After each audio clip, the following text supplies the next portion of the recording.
to the Real Bold Truth Show, this special edition here in the Heart Ministry Radio studio. We are talking about the mentality makeover for teens. I am your host, Chanel Walker-Bailey. My special guest today in the studio is Miss Dana Barnett and the lovely Miss Shayla Dennis. Welcome back to the studio, ladies. Thank you. We are talking about, again, the mentality makeover for teenage girls. In the last show that you were here on, we talked about so many different issues when it comes to the impact of teenage girls. And so we wanted to come back on to talk about these, to expand upon your experiences and your testimonies and the things that you have been through as a teenager. Now you both are young adult women. You have a lot of words of wisdom to share, to encourage the hearts of somebody that's watching this show. So Shayla, I'm going to start with you. Can you share with us a testimony, something that you've been through, that you've conquered, that you've overcome in your teenage years that you can share with the Real Bold Truth audience? Absolutely. So one major thing in my life, and that I feel a lot of other teens deal with, is not having a father in the house or in their life, or a father figure. And I didn't realize that I was angry with my father, for him not being in my life. And that the reason why a lot of the things in my life happened the way that it did was because he wasn't in my life. Right. So I went through a lot of things, whether it be personal issues or relationships with men and things of that sort. And it actually continued all the way into my adult years. But I told myself, that it wasn't my father. It wasn't, I wasn't angry with him. I was okay. Like, I was fine. Like you were in denial, right? It didn't matter that I didn't have a dad, And I kind of just gave up on him and that relationship and just ignored his entire existence. Right. And then it got to a point where I actually started to realize you are angry. This is anger. And you do feel neglected. So sometimes I feel like we overcomplicate forgiveness, right? I do know that in certain situations it is very hard to forgive and to understand things, but sometimes you just have to let things go. Right? Because you can never... It'll take you forever in a lifetime to understand why things happened the way they did. And sometimes it's just easier to just let things go. So I just had to pray, and I just had to ask God, and also understand that my father couldn't be a good father because he didn't have a good father. Right? So I would just be continuously blaming the generation before the generation before, the generation. And where did that get you, right? Exactly. Yeah. Nowhere. Right? So I just had to let it all go, and I just let it all go. And it helped me to reestablish that relationship with my father. And it actually helped me to overcome a lot of other obstacles in my life that I didn't think had anything to do with that, right? What does that mean, though, to let it all go? To let it all go, you will never completely forget everything that's happened, right? But just to understand that it had nothing to do with you. Okay? So I think to let it all go is to stop blaming yourself and to stop pointing the finger at the other person. Right? And just realize that there is a God and there is the devil. Right? And the devil will take control of people and make them do things that you have no comprehension of. But you just have to trust that God is a healer, and that he will take control of your life if you let him, and that he will heal you from that hurt supernaturally. I didn't even know that I was being healed through that forgiveness, because you don't see it, but you feel it. Right. So it sounds like to me that you're saying that it was a process of you saying, you know what, I'm going to stop looking at my father. I'm going to stop looking at my grandfather. I'm going to stop looking at everybody else that has contributed, that I believe has contributed to all this hurt, pain, anger, shame, rejection that I'm feeling. And I'm going to start looking to God. Because what does God say? He says he is our father. We are adopted into his kingdom. We are his daughters. We are his queens. We are his princesses. We are his treasure in this earth. And until we learn how to understand what that means for us, we'll be stuck in blaming everybody else. And another important thing too was that I learned when I started studying my Bible was that how could I ever expect God to forgive me for everything that I've done if I can't forgive others? Right. So that was an eye. Oh, that's good. That's huge.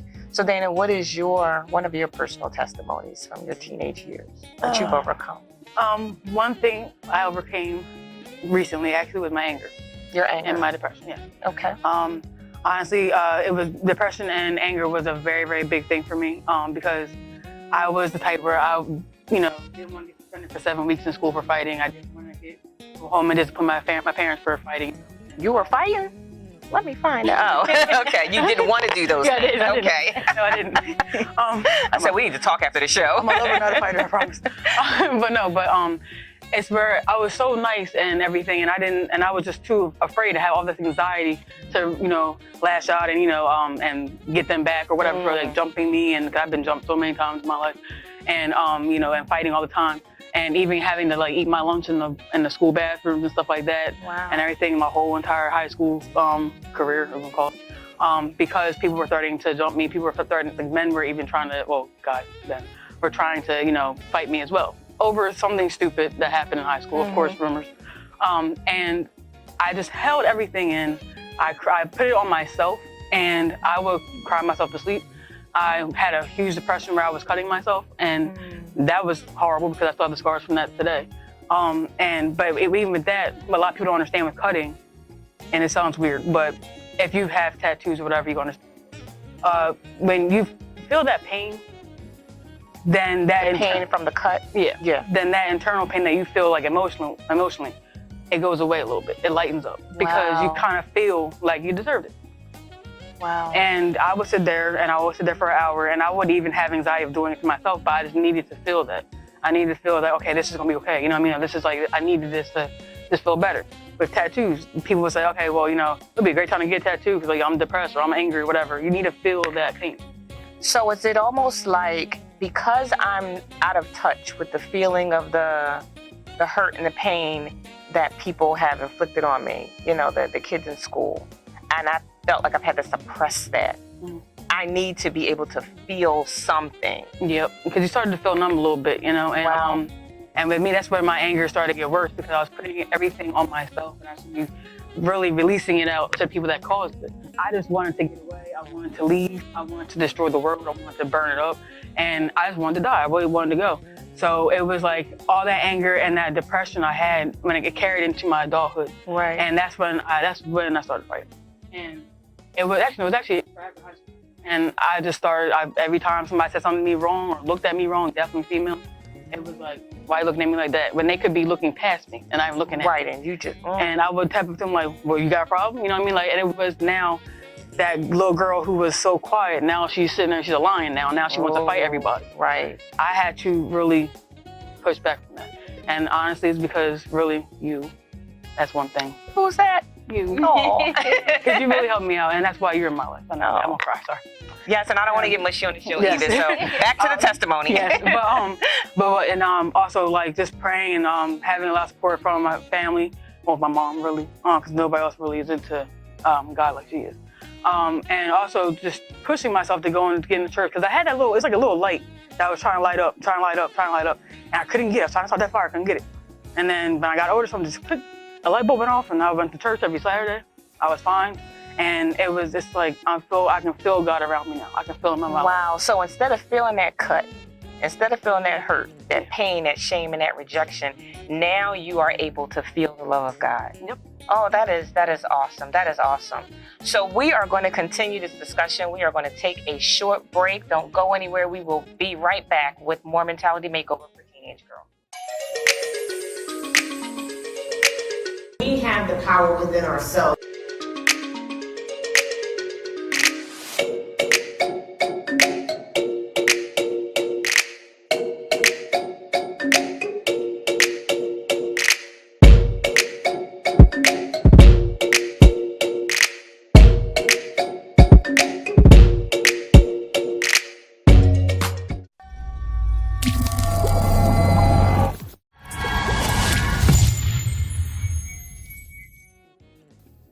Welcome back to the Real Bold Truth Show and our special segment edition, the Mentality Makeover for Teens.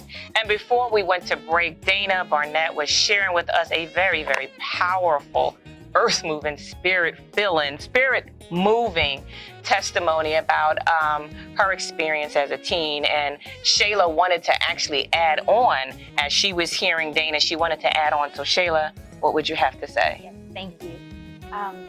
So basically, with you, right, when you would say that you had to cut yourself to relieve you of that pain. And I know that maybe you can relate that it gave you relief then, but afterwards the problem didn't really change, right? You still felt the same way. And with me, with my situation, you know, I didn't necessarily want to hurt myself. And the enemy is so deceiving that sometimes, you know, you could be damaging your own life and you don't even know it because you're like, well, this isn't hurting me, right? You don't think it's hurting you. So with my relief, I was having sex, you know, and I was, you know, fornicating with different men.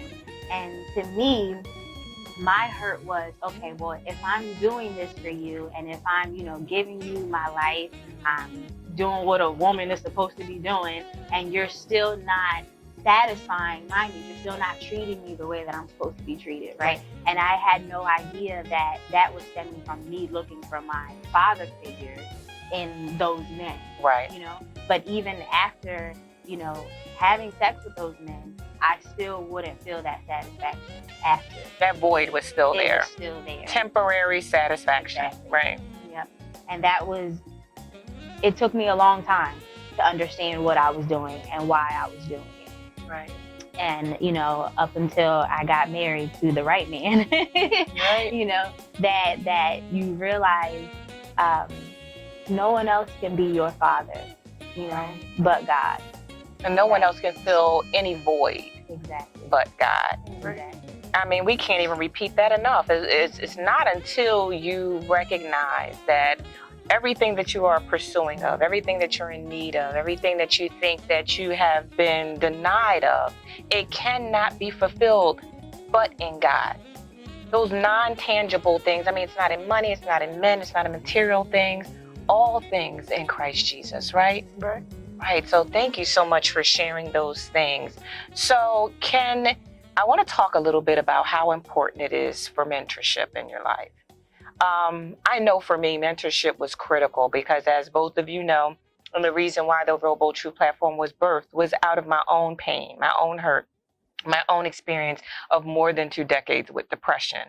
So it wasn't until mentorship came into my life when I started to evolve, when this new Chanel that I didn't even know existed began to emerge, and I just started loving her.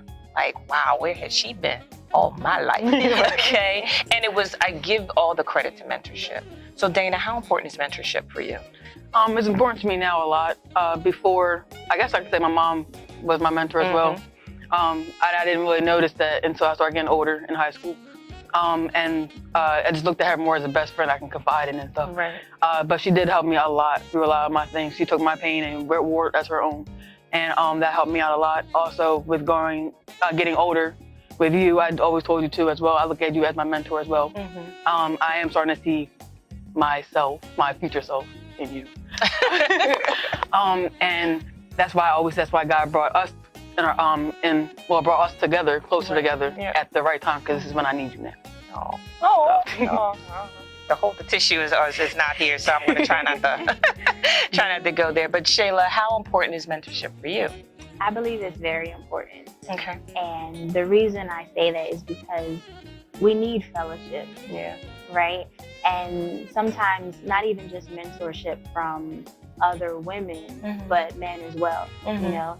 And you always want to test the spirits to make sure they're of God. They're the right one, absolutely. You want the right. Both. I mean, that's both men and women. Exactly. Right. Exactly. But I think it helps you grow.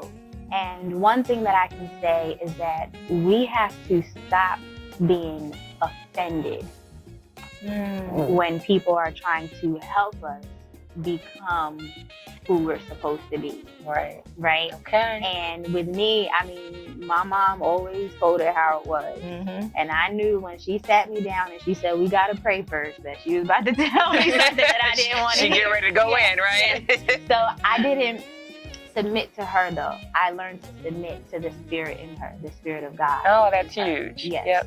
So, you know, you can't look at it as, you know, well, I don't want this person telling me what to do, or this person thinks they know all that. No, it's God in them that's trying to help you grow. Right. And that's what I think is important, you know, because sometimes when you're just starting off, you don't know how to hear from God. Right. You know, so God will put people in your life to help you grow in your relationship with Him. So that's what I think is very important. Because as a teenager, right, you already think you know everything, right? Yes. You already know everything. Can't nobody tell you nothing. Older people, they just old, they're disconnected, they don't know what you know. But it takes time to go through some stuff. It does. You go through some stuff before you say, oh my goodness, she warned me that this point was going to come. He warned me that, oh my God, that I'm going to hit this roadblock right here. And then you remember. And then isn't it funny how God will end up turning you right back to those people to say, you know what, now I'm humble. Now let me sit at your feet. Now let me learn. Now pour into me because I'm open. Right? Right. Yeah, that's good. So tell me, now that you both are adults now and you got your teenage years behind you a little bit, I'm pretty sure some residue of those years may be still on you, good, bad, or indifferent. What do you think is the most challenging thing to experience as you're transitioning from being a teen to an adult? Dana? For me, now as an adult, I can be more stronger. I'm way more closer to God. I didn't have a close relationship with Him like I do now back then. So that's definitely helping me. When I get in those dark thoughts, I get that space. I think about what we talked about. I also think about I watch it. I sit there and just pray. But I already say to myself, God knows my past, my present, and my future. Okay. All right. I'm already secure in His blood. All right now. So that's that maturity that is developed, that you know how to now deal with that mind and that mental and that spiritual aspect of you that was out of control. You just let whatever the first thing that dropped in your mind in the morning just entertain you and rule your entire day. But now as you're getting older, you know how to plead the blood of Jesus. You know how to call out His name. You know how to develop new habits in order to have your thoughts line up with His. That's good. What about you, Shayla? For me, I would say, and I think this is for both teens, young adults, and parents also, because as parents, you have to pay attention to your children. And sometimes I feel like with me specifically, I think my mom just kind of thought that I just knew how to live life. Right. And of course I've learned from her a great example, but there was a lot of things that I didn't know, that I didn't even know to ask. Right. Right. So I think when you're going from teenagehood to adulthood, you're thinking, okay, you're going from high school, if you go to college or if you go into the work field, there's a lot that you don't know. And not just so much spiritually, really, but just that there's a real world out there. You got to make real decisions, take responsibility for certain things, whether it be bills, finances, going to class on time in college, stuff like that you don't think about. But I think that that challenge was being ready for the real world. Right. That was something that I kind of learned as I went. Okay. And, I wish I was more prepared for that. Wow. Well, we are getting ready to wrap up the show, but what I want to challenge both of you to do is to look in that camera individually and speak to the heart of a teenage girl that is looking at this right now. What would you say to her? What encouraging words would you say to her? Dana?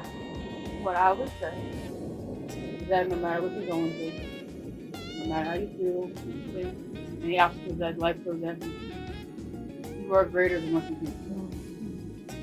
And the thing is that God puts you in situations that He knows you can handle it. And it's to help you and make you stronger when you start growing more in life. But also it's to help you get closer to Him. Because that's exactly what you need. So always stay there. That's good. Shayla? For me, I would say to remember to seek His will. and be honest and real with God just like you would any other person, and just speak to him like a friend and like the father that you never had, and allow him to be your teacher. And with that, remember that you have a story to tell, that you can help others with the situations that you've been through, and that there's hope and there's freedom in God. That is awesome. Thank you both so much for your time, for your truthfulness, for being real. This has been an awesome experience. We are going to wrap up the show, and as always, I encourage you to be real, stay bold, and tell the truth in Jesus' name.